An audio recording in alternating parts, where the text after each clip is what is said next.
Let's talk about how I got my hair from this to this in 2 years. Right off the bat, let me get my stats out of the way. My hair type is 3C, 4A. I'm pretty sure I have normal porosity. Density is maxed out. In the last video I made, I saw a lot of people attributing my hair growth to genetics, but there's a difference between your hair growth rate, how fast your hair grows, and length retention. You can have the fastest growing hair on the planet, and if it keeps breaking off faster than it grows, you'll never see any length, regardless of what type of genetics you have. My tips are focused on length retention, not hair growth rate. So no matter what type of genetics you have, no matter how fast or slow your hair grows, my tips will be applicable to you. The first thing that I attribute my hair length to is low manipulation. I'm gonna hold your hand when I tell you this. Wash and goes are not good for length retention. Listen, I love wash and goes, that's how I'm wearing my hair right now, but if your goal is length, put your hair away in a protective style, a real protective style. I can do a whole video on the do's and don'ts of protective styles. My favorite are Marley twists. First 2 years of college, I had my hair in Marley twists, back to back to back. I didn't touch my hair for 3 months at a time, just let it grow, and then I did a really good takedown process, which helped me retain all my length.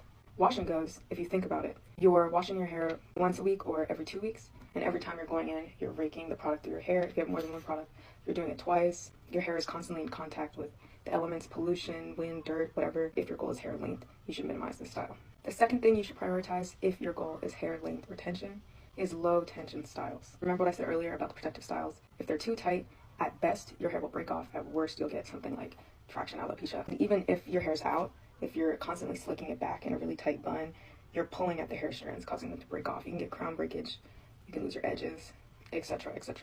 So for me, I don't do any styles that pull on my hair at all. If there's any sort of uncomfortableness, I loosen my grip. My third tip for hair growth is to minimize the amount of heat you're putting on your hair. This includes silk presses, but it also includes using a blow dryer. Another reason why wash and goes are not conducive to hair growth is, at least for me, my hair takes 3 to 5 business days to dry. So when I have my hair out like this, I'm drying it with a blow dryer. And while it's not going to give you the same amount of heat damage, I think, as a silk press, it's still putting heat on your hair. And again, I'm not saying you can never put heat on your hair, but think about it like trying to prevent a sunburn. There are things you can do to prevent the sunburn. You can put on sunscreen, reapply it every hour, and then also wear long clothes to prevent sun exposure. But the only way to 100% guarantee that you won't get a sunburn is to stay out of the sun. My last tip that I think helped grow my hair may be a little bit controversial. I don't put anything on my scalp. No hair oil, no blood circulation. I don't put anything on my scalp because scalp is skin, not hair. I wouldn't put anything on my face because I don't want to break out.